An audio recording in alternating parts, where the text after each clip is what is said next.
কই গো মৌসুমি, আমি বাজারে যাচ্ছি।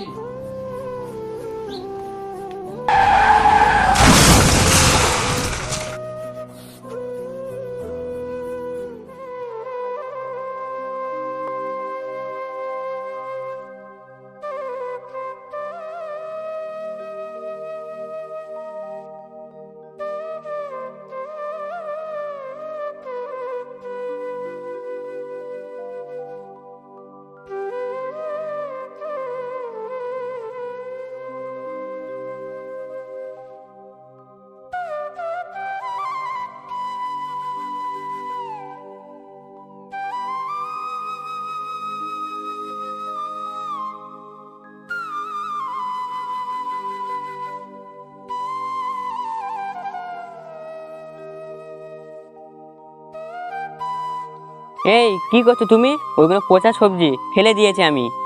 ওইগুলো গুড়াচ্ছ কেন? কি করবে তুমি? পচা সবজি নিয়ে তুমি কি করবে? এগুলো বাড়ি নিয়ে গিয়ে রাঁধবো। এই ওইগুলো পচা সবজি খাওয়া যায় নাকি? ফেলে দাও, ফেলে দাও। না না, ওগুলো পচা না, ওগুলো ভালো আছে। আর পচা সবজি খেয়ে খেয়ে আমার অভ্যেস হয়ে গেছে। কেন তুমি ভালো সবজি কিনতে পারো না? ভালো সবজি কিনবো, টাকা কোথায় পাবো দাদা? কি করো তুমি? আমি তো কাগজ গুড়াই। ওই যে বোতল টোতল পড়ে থাকে না, ওগুলো গুড়িয়ে বিক্রি করি। ওইগুলো বিক্রি করে তুমি টাকা পাও না? হ্যাঁ, টাকা পাই তো। আমার একটা 5 বছরের বাচ্চা আছে। ওর একটা খুব বড় ধরনের অসুখ হয়েছে। ওর ওষুধ খরচায় আর ঘর ভাড়ায় সব টাকা শেষ হয়ে যায়। এই তোমার স্বামী নাই? ও যখন ছিল আমার সংসার তো ভালোই চলতো, ও তো ভালোই ইনকাম করতো। আমার সংসারে তো কোনো অভাবই ছিল না। গত বছর রোড অ্যাক্সিডেন্টে আমার স্বামীটা মারা যায়। তখন থেকে আমার সংসারে অভাব নেমে আসে। আমার 5 বছরের বাচ্চাটার মেলা বড় রোগ হয়েছে। ওর ওষুধটাও আমি ঠিক মতন কিনে দিতে পারি না। ওই যে কাগজ গুঁড়িয়ে যা টাকা পাই, ওইটাই দিয়ে আমার ছেলের ওষুধ কিনে দিই। আর 10 টাকা করে জমাই ঘর ভাড়ার জন্য। একদিন খেলে 2 দিন না খেয়ে থাকতে হয়। আমার সন্তানটা খুব অসুস্থ, তবু ওর মুখে আমি ভালো কিছু দিতে পারি না। ও যখন খিদের জ্বালায় চিৎকার করে কাঁদে, তখন আমার বুকটা হা হা করে ফেটে যায়। কোনো বাচ্চা অসুস্থ থাকবে, না খেয়ে থাকবে, কোনো মা কি এটা সহ্য করতে পারে বলুন? এই জন্য এই পচা সবজি নিয়ে যাই, এগুলোই রান্না করে আমরা খাই। এ নাও, এই সবজিগুলো তুমি নিয়ে যাও। না না, আমার কাছে টাকা নেই ওই সবজিগুলো কেনার। টাকা দিতে হবে না, এই সবজিগুলো তোমার আমি ফ্রি দিলাম। নাও, তুমি নিয়ে যাও। এই পচা সবজি খেয়ে খেয়ে আমাদের অভ্যেস হয়ে গেছে। এখন যদি আপনি ভালো সবজি দেন, তাহলে আমাদের ভালো সবজি খেয়েও অভ্যেস হয়ে যাবে। তখন রোজ রোজ ভালো সবজি কেনার পয়সা কোথায় পাবো বলুন? দেখো বোন, তোমার এই কথাগুলো শুনে আমার খুব কষ্ট হচ্ছে। এই দেখো, আমার দোকানে প্রত্যেক দিন কোনো না কোনো সবজি পচে যায়। অনেক সবজি ফেলে দিতে হয়। তোমার একটা সন্তান আছে, তার বড়ই অসুখ।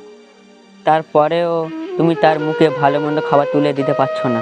তুমি এক কাজ করো, প্রতিদিন আমার দোকানে এসে 1 কিলো করে সবজি নিয়ে যাবে। তোমাকে টাকা দিতে হবে না। নাও বোন, নাও। আপনাদের মতন মানুষ যদি আমাদের পাশে থাকে, আমাদের কোনো কষ্ট থাকে, আমাদের সমাজটা আরো সুন্দর হতো। গরিবরা না খেয়ে মরতো না। আল্লাহ তোমাকে যতটা দিয়েছে, তার থেকে আশেপাশে গরিবদের যদি সাহায্য করতে পারো, এইটাই তো সবচেয়ে বড় পাওয়া। দেখো, আমি তো একটা সবজি দোকানদার, আমার এইটুকুই সামর্থ্য আছে। তুমি প্রত্যেক দিন এসে আমার দোকানে সবজি নিয়ে যাবে, কেমন? আল্লাহ আপনার ব্যবসায় আয় উন্নতি বাড়িয়ে দিক। আপনি অনেক বড় হন। ভালো থাকেন দাদা, যাই। এই বোনের মতো আরও অনেক মানুষ আছে যারা রাস্তায় না খেতে পেয়ে অনাহারে মারা যায়। জিনিসপত্রের দাম আজকাল এত বেড়ে গিয়েছে যে এরা সবজিটাও পর্যন্ত কিনে খেতে পারছে না। আজকে আমি একটা সবজি বিক্রেতা, আমার যতটুকু সামর্থ্য আমি ততটুকু তাকে সাহায্য করলাম।